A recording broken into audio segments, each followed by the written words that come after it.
नमस्कार दोस्तों, मैं आर.डी. यादव जॉब मंत्र चैनल पर आप सभी का स्वागत करता हूं। आशा करता हूं आप सभी लोग अच्छे होंगे और अपनी तैयारी अच्छे तरीके से कर रहे होंगे। दोस्तों, आज हम बात करेंगे इलाहाबाद हाई कोर्ट के जो आरओ, एआरओ, एपीएस और कंप्यूटर असिस्टेंट के पॉपुलेशन एंड अर्बनाइजेशन, जनसंख्या और नगरीकरण के जितने भी क्वेश्चन आए हैं उन सबको आपको कराऊँगा। और ये कंप्लीट प्रीवियस ईयर क्वेश्चन है, इसमें कुछ नया ऐड मैं नहीं किया हूँ। आप देखेंगे कि जनसंख्या और नगरीकरण के क्वेश्चन बहुत ज़्यादा रिपीट होते हैं। उसके पीछे रीज़न ये है कि बहुत ज़्यादा वैरायटी आप क्वेश्चन इसमें नहीं बन सकता है, क्योंकि फैक्ट सब तो वही है, तो क्वेश्चन रिपीटेशन का बहुत ज़्यादा चांस रहता है। मैंने जब खुद पेपर देखा कि बहुत ज़्यादा रिपीट हुए, एक एक क्वेश्चन कम से कम 5-5 बार 6-6 बार आया हुआ है। तो ये कंप्लीट मुझे 120-125 क्वेश्चन मिला जिसका रिपीटिशन नहीं हुआ है, मतलब रिपीट वाले क्वेश्चन हटाते एक एक बार में ही मैं लिया हूँ। तो और ये 3 से 4 सेट में करा दूँगा। आप इसको अभी 1 से 2 बार आप देख लीजिए। जब एग्ज़ाम टाइम आ जाएगा तो मैं उस टाइम रिवीजन के लिए एक अलग से वीडियो बना दूंगा, कंप्लीट एक साथ रिवीजन करा दूंगा जनसंख्या और नगरीकरण का। हालांकि अभी आप देखे रहेंगे तो भी आपके फ़ायदा रहेगा, नहीं तो उस टाइम आपको न्यू लगेगा। और ये सब ऐसे हैं कि ये सब याद भी नहीं रहता हमेशा, तो एग्ज़ाम टाइम रिवीजन कराऊँगा, लेकिन 1-2 बार आप पहले देखे रहेंगे तो उस टाइम बहुत आसान हो जाएगा। तो पीएस एपीएस का नोटिफिकेशन जल्द आने वाला है, तो पीएस एपीएस के लिए तो काफ़ी बेनिफिशियल रहेगा ही रहेगा। अदर जो भी एग्ज़ाम है जिसमें जनसंख्या और नगरीकरण के क्वेश्चन आएंगे उन सब के लिए इम्पॉर्टेंट है। 1 से 2 बार अभी आप देख लीजिए, बाकी मैं रिवीजन करा दूंगा एग्ज़ाम के टाइम। और इसके पीडीएफ के लिए परेशान मत होइएगा, पीडीएफ आपको टेलीग्राम पे अपलोड कर दूंगा। एक बार कंप्लीट हो जाए तो एक साथ जितने क्वेश्चन हैं 120-125 जो भी क्वेश्चन रहेंगे एक साथ आपको मिल जाएंगे। और कोशिश करूँगा कि एप्लीकेशन पे भी यही अपलोड करवा दूँ, जिससे आप प्रैक्टिस भी कर सकते हैं, लेकिन वो सब एग्ज़ाम के टाइम काम आएगा। अभी कोई बेनिफिट ज़्यादा नहीं मिल पाएगा आपको, फिर भूल जाएंगे। सब इतने फैक्ट रहते हैं, भूलने का चांस बहुत ज़्यादा रहता है। तो चलिए पहला क्वेश्चन स्टार्ट करते हैं। जनगणना 2011 के अनुसार भारत की शहरी जनसंख्या का प्रतिशत कितना है? तो भारत की शहरी जनसंख्या का प्रतिशत कितना है? 31.16। और यहीं अगर ग्रामीण जनसंख्या का पूछ लें, ग्रामीण जनसंख्या कितना हो जाएगा? 68.34। क्वेश्चन पूछा जाता है, कई बार पूछा गया है कि ग्रामीण जनसंख्या वाले राज्य ग्रामीण जनसंख्या अधिक वाले राज्य कौन से हैं? तो कौन सा राज्य है? हिमाचल है। 2-2 राज्य याद कर लेंगे तो उसी से काम हो जाएगा। दूसरा कौन सा आ जाएगा? बिहार। अगर पूछे शहरी जनसंख्या वाले राज्य कौन से हैं जिसमें शहरी जनसंख्या अधिक है, तो हो जाएगा गोवा और मिजोरम। अब इसमें एक एक क्वेश्चन में बहुत ज़्यादा फैक्ट बताने लायक नहीं, क्योंकि वही फैक्ट अगले क्वेश्चन में आएगा। तो ऐसा नहीं कि हर क्वेश्चन में बहुत ज़्यादा डिटेल समझाने वाली चीज़ कोई है भी नहीं, और सब फैक्ट बेस है। भारत में जनसंख्या गणना कितने वर्षों के बाद होता है? तो जनसंख्या गणना कितने वर्षों के बाद होता है? 10 वर्ष के बाद। पहली जनगणना कब हुई थी? पहली जनगणना ये हुई थी 1972 में।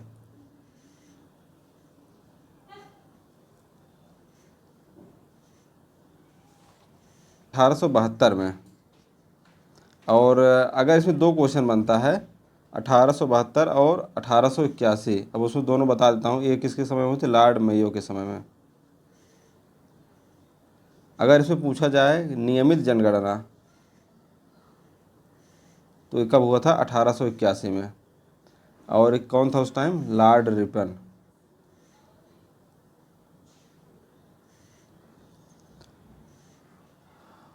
और 2011 में कौन सी जनगणना चल रही है? 2011 में जो हुई है वो कौन सी हुई थी? 15वीं जनगणना।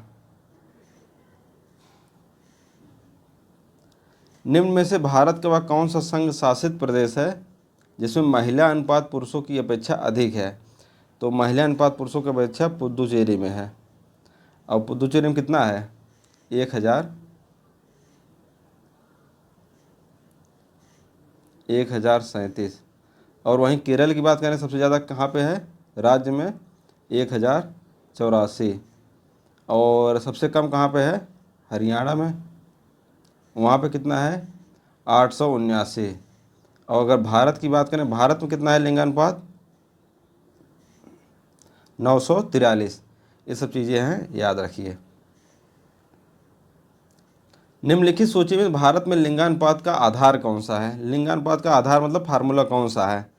तो इसका आंसर ये हो जाएगा लिंगानुपात का फार्मूला क्या होता है? महिला की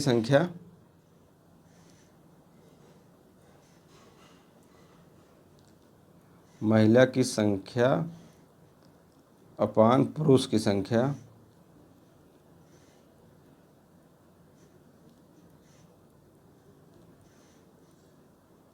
गुणे 1000। ये हो गया लिंगानुपात।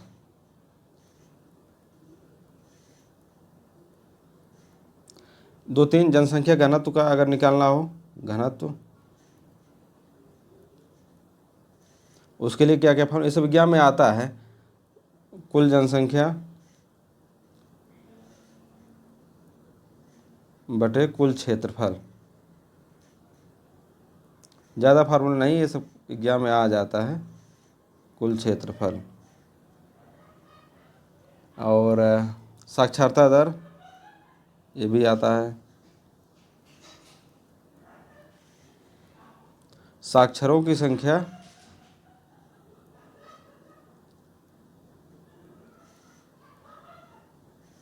बटे 7 प्लस आयु की वाली जनसंख्या, 7 प्लस आयु वाली संख्या, जनसंख्या गुणे 100। 1 मिनट, 100 होगा यहाँ पे, इतना हो गया। अगर एक और अगर आप यहीं पे मैं लिख दूं कि 10 की वृद्धि दर,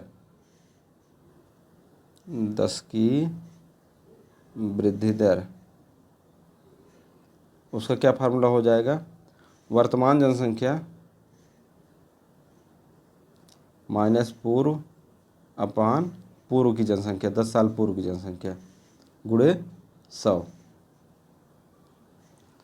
ये हो जाएगा 10 की वृद्धि दर।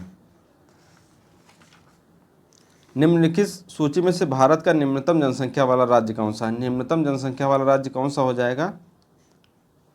सिक्किम। और अगर दूसरी कोई क्वेश्चन बात करें, दूसरा राज्य मिजोरम और तीसरा अरुणाचल प्रदेश। वैसे 2 में ही काम चल जाएगा आपका। और सबसे अधिक की बात करें तो कौन सा है? यूपी, पता ही होगा, महाराष्ट्र, बिहार, 3 है वेस्ट बंगाल, चौथे नंबर पे है। किस राज्य में महिलाओं में साक्षरता सबसे कम है? महिलाओं में साक्षरता सबसे कम कहाँ पे है? बिहार में। और पूछे सबसे कम साक्षरता कहाँ कम है? बिहार में। महिलाओं, पुरुष और पूरा ओवरऑल देखेंगे तभी बिहार। लेकिन कभी कल यहाँ बिहार न दे करके राजस्थान दिया जाए, कन्फ्यूजन मत होइएगा, इस सेकंड नंबर पे है राजस्थान। महिलाओं की साक्षरता कहाँ कम है? राजस्थान। बिहार के बाद कहाँ पे है? राजस्थान में है। और साक्षरता सबसे अधिक कहाँ पे है? केरल है, आपको पता ही होगा। केरल के बाद क्या है? साक्षरता, केरल बाद कहाँ है? मिजोरम।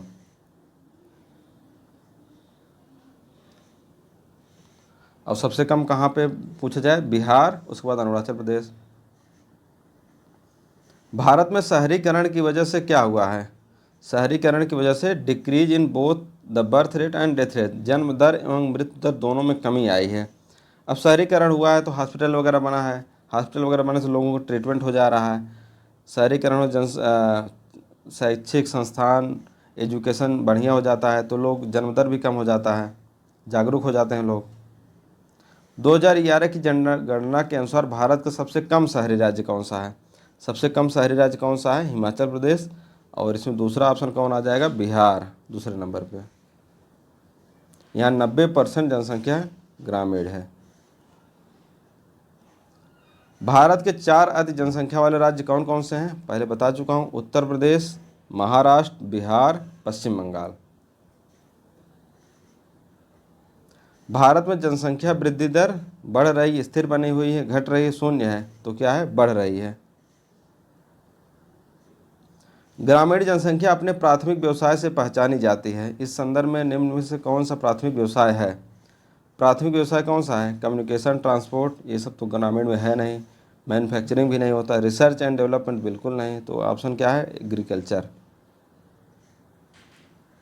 2011 की जनगणना के अनुसार निम्नलिखित में से किस राज्य की साक्षरता दर भारत में सबसे कम है? सबसे कम कहाँ का है? बिहार, सबसे कम साक्षरता दर। और दूसरे नंबर पे अगर बात की जाए तो अरुणाचल प्रदेश। लेकिन अगर महिलाओं के साक्षरता दर की बात की जाए तो पहला बिहार, दूसरा राजस्थान। किस दशक के दौरान भारत की जनसंख्या ने नकारात्मक वृद्धि दर्ज की? तो 1911 से 1921। ये क्वेश्चन कम से कम 8 से 10 बार आया हुआ है। ऐसे लोगों की संख्या जिन्हें एक क्षेत्र में बिना किसी पर्यावरण अवमूल्यन के समर्थन कर सकता है, क्या कहलाता है? पालन क्षमता, कैरिंग कैपेसिटी। गैर अधिसूचित बस्तियां ऐसी बस्तियां होती हैं जो नल के पानी, शौचालय आदि के हकदार नहीं होती हैं। मुंबई में लगभग कितनी गैर अधिसूचित बस्तियां हैं? तो 30% हैं। मतलब सार्वजनिक भूमि पर ये आके बस जाते हैं अपना टेंट वगैरह लगा करके, वही सब हैं गैर अधिसूचित बस्तियां। भारत की सबसे बड़ी स्लम बस्तियां वाले क्षेत्र का नाम क्या है? भारत की सबसे बड़ी स्लम बस्ती कौन सी है? धारावी, मुंबई। ये भारत की नहीं, एशिया की भी सबसे बड़ी है। वही आपको बता देंगे, सार्वजनिक भूमि पर लोगों को बस जाना। किस दशक के दौरान भारत की जनसंख्या ने नकारात्मक वृद्धि दर्ज की? वही क्वेश्चन 1911 से 1921। इस टाइम नकारात्मक वृद्धि कितना होती है? 0.-3 नकारात्मक वृद्धि। भारत में साक्षरता दर जनसंख्या के प्रतिशतता को दर्शाती है। जन साक्षरता दर का भी फार्मूला आपको बताया हूँ। 0 से 7 वर्ष के ऊपर, 7 ईयर्स एबव। जनगणना 2011 के अनुसार भारत की साक्षरता दर कितनी है? भारत की साक्षरता दर 74% है। और यहीं अगर पुरुषों की बात करें तो 82%, महिलाओं की बात करें तो 65%, 65-68 ऐसे ही है। जनसंख्या घनत्व को परिभाषित करते हैं लोगों की संख्या से। जनसंख्या घनत्व का भी फार्मूला भी बताया हूँ। प्रति वर्ग मील में कितने लोग, प्रति वर्ग किलोमीटर में कितने लोग रह रहे हैं। जनसंख्या के बढ़ते हुए क्रम में भारत का राज्य को क्रमबद्ध करें, निम्न राज्य को क्रमबद्ध करें बढ़ते हुए क्रम में। बढ़ते हुए क्रम मतलब सबसे जो मैक्सिमम वो कहाँ रहेगा? लास्ट में रहेगा। अभी मैं बताया था यूपी, बिहार, महाराष्ट्र, वेस्ट बंगाल, ये सब सबसे ज़्यादा है। तो सबसे ज़्यादा कहाँ पे हैं? वेस्ट बंगाल में। तो वेस्ट बंगाल तो लास्ट में आएगा। ए यहाँ पे है, ए यहाँ पे, ठीक है। सी कॉमन है। अभी ये वाला देख लेंगे, डी, बी, डी। उड़ीसा और गुजरात को देखेंगे। उड़ीसा का क्षेत्रफल भी छोटा है और इसका क्षेत्रफल भी बड़ा है, तो उस हिसाब से अगर अंदाज़ा लगाते तब भी ऑप्शन सही कर लेते। शहरीकरण का मुख्य कारण क्या है? शहरीकरण का मुख्य कारण क्या है? जॉब अवेलेबिलिटी, मतलब शैक्षिक संस्थान और रोजगार साधनों की उपलब्धता। यही है शहरीकरण का मुख्य कारण। लोगों को रोजगार मिल जाता है, शिक्षा संस्थान अच्छे मिल जाते हैं, लोग शहर की तरफ भागते हैं इसीलिए। भारत का वह कौन सा राज्य है जहाँ शिक्षित बेरोजगारों का सर्वाधिक प्रतिशत है? शिक्षित बेरोजगार सर्वाधिक, शिक्षित लोग कहाँ से ज़्यादा हैं? साक्षरता केरल में है। बेरोजगारी तो हर जगह है, तो वहाँ भी रहेगी केरल। निम्न में से कौन भारत का सबसे ज़्यादा शहरीकृत राज्य कौन सा है? सबसे ज़्यादा शहरीकृत राज्य गोवा, और दूसरे नंबर पर कौन सा है? मिजोरम। सबसे कम शहरीकृत राज्य कौन सा? हिमाचल प्रदेश। दूसरे नंबर पर बिहार, बता चुका हूँ। किसी भी देश का जीवन स्तर निम्नलिखित तथ्य से दर्शाया जाता है। तो प्रति व्यक्ति आय, पर कैपिटा इनकम, विकासशील देशों की कम होती है, विकसित देशों की अधिक होती है प्रति व्यक्ति आय। किस राज्य की जनजातीय जनसंख्या सबसे अधिक है? जनजातीय जनसंख्या सबसे अधिक कहाँ पे है? यह है मध्य प्रदेश में। उसके बाद दूसरे यहाँ पे 1.5 करोड़ है। उसके बाद कौन सा है? महाराष्ट्र।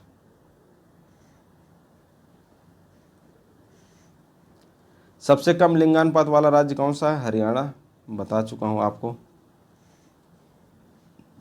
अगर उसके बाद दूसरे नंबर बात किया जाए, अगर जम्मू कश्मीर तो केंद्र शासित प्रदेश में आ जाएगा सिक्किम।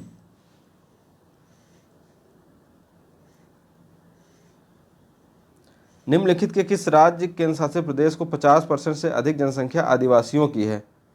50% अधिक जनसंख्या किसकी है? आदिवासियों की है।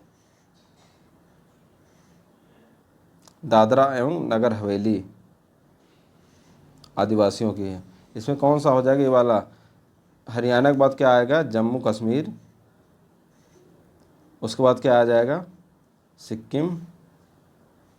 उसके बाद पंजाब। ये सब चीज़ें हैं, याद रखिए। दादरा एवं नगर हवेली दमन दीव में सबसे अधिक जनजातियों की अधिक जनसंख्या है आदिवासियों की। ये भी ईयर ऑफ ग्रेट डिवाइड किसको कहा गया? ईयर ऑफ ग्रेट डिवाइड 1911 1921 में कन्फ्यूजन नहीं होगा, इसका आंसर है 1921, कन्फ्यूजन नहीं होना चाहिए। जनसंख्या का अध्ययन क्या कहलाता है? डेमोग्राफी, जनसांख्यिकी। ये भी क्वेश्चन कई बार आ चुका है, 30 क्वेश्चन हो चुका है, 2 से 3 सेट में इसको मैं कंप्लीट करा दूंगा। एकदम मस्त एंजॉय कीजिए, मस्त रहिए, और मैं रिवीजन करा दूंगा। बहुत ज़्यादा परेशान मत होइए, लोड ज़्यादा मत लीजिए, सर कैसे याद होगा कैसे नहीं, ये सब मैं रिवाइज करा दूंगा। Thank you, best of luck, best wishes.